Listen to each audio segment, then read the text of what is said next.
Can you guess how many books I read this month?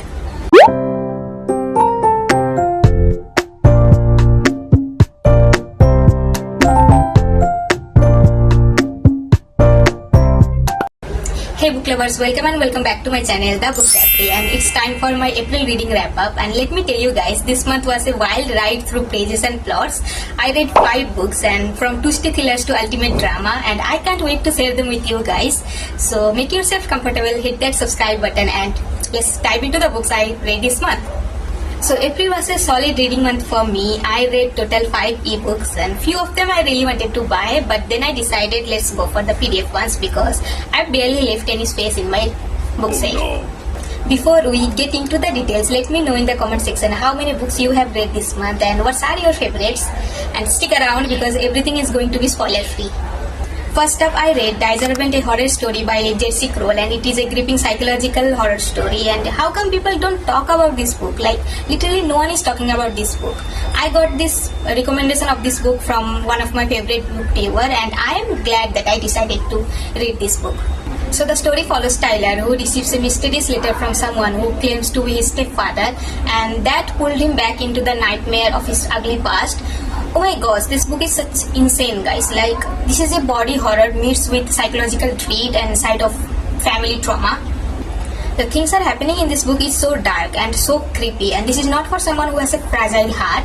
But if you still want to read, then read it on your own risk. It has only 51 pages, so if you are into short read, also a disturbing one, then this is the perfect book for you. And I'm giving this book 4 out of 5 star, and perfect book for horror fans who don't mind squirming in their seat.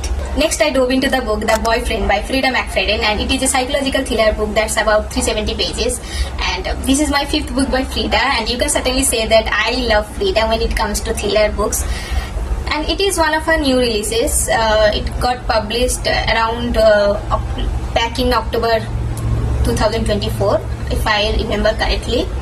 So the story follows Sydney, a 34-year-old woman who is frustrated by bad dates, meets Tom, a seemingly perfect doctor. Tom seems too good to be true, and Sydney hopelessly falling in love with Tom without knowing his ugly past. This book has dual POV, Sydney's present and Tom's past, and this is such a classic Freida McFadden book, like fast-paced, twisty, and full of red herrings. And I love the short chapters that kept me hooked throughout the book. See, I read so many books by Freida, okay? So when I was reading this book, there were so many scenarios in my head, and when I was 70% in that book, I was pretty much sure that I am going to predict the plot. Because why not? I know Freida, I know her writing, but the plot twist slapped me on my face. This book got me staring at my walls, like literally. The subplot and the main plot, oh my god, freaking good. Freida is such a witty writer, guys, and I am giving this book 4.1 star out of 5, and it was such a bingeable read for me. Moving on, my next read was the most popular book in the history of entire booktube and bookstagram, and that is Shatter by Tehri Mafi. This book is my first ever YA dystopian world with romance and sci-fi elements. I am a huge fan of dystopian world. Like, I have grown up watching Resident Evil, and these type of things, like the theme itself, fascinates me a lot. This is the first part in Shatter series, and this storyline follows Juliet, who is isolated due to her powers. Her touch is lethal, like she can kill anyone by touching for long, and that's why she was imprisoned by re-establishment. And then Aaron Warner, the most beloved Aaron Warner, took interest in her, and because he sees her power as a weapon, so Aaron made a deal with Juliet that he will provide her all expenses, but in return, Juliet has to cooperate in his project. But the things got tangled up when Adam and Juliet came close to each other.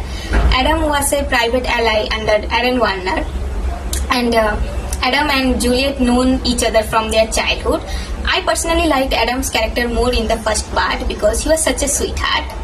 And also the love angle between Juliet and Adam was so endearing to see. My most favorite character from that book is definitely Kenji Kishimoto, even though he has not much screenplay in the first part, but still his personality definitely stood out for me. Looking forward to read more about Kenji, and rating this book 3.5 out of 5 star. Because I see a lots of potential in this series, and I absolutely enjoy reading the first part, but when I was reading the book, I felt a lack of depth, like lack of use of better words, The writing could have been better, the narration could have been better. So I find the writing style a bit, a bit childish. However, this is a very bingeable read. Like, I binge read this book in 1 or 2 sittings. So that's why it is a 3.5 star, or otherwise it would have been 3 stars. And my next read was Destroy Me, the novella, and the storyline is right after the Shatter Me, but in Aaron's POV. The first book doesn't have much about Aaron, but this novella is all about Aaron, like what he thinks and how he feels about Juliet, and how his father has been controlling him over the years. Like everything you will read in Aaron's POV. Knowing Aaron from his POV was a whole different thing for me. Like, my whole perspective on him changed, and now I really want to know more about him. So I am so excited to read the next part of this series. So rating this book 3.2 out of 5. And the very last book I read in April was Grown Up by Gillian, and yes, she is the famous writer of Gone Girl. And this one also a short read under 40 pages, but I don't know how to explain this book. So the story follows a woman who is also a con artist, but her main occupation is to work as a worker, and she also fakes as a psychic spiritual palm reader. But when a woman called Susan came to visit her, seeking help from her, that's when the main character of that book got trapped into a dangerous chaos. Although I am not sure about the ending, because the ending doesn't make sense to me. Maybe I am stupid to understand the ending, but I felt the ending was a bit rushed and the storyline could have been better. So rating this book 1.5 star out of 5. I also started to read Rosarita by Anita Desai, but I stopped DNF-ed that book because the storyline wasn't really working for me. So I put a hold on that book. Maybe in future I will definitely read that book.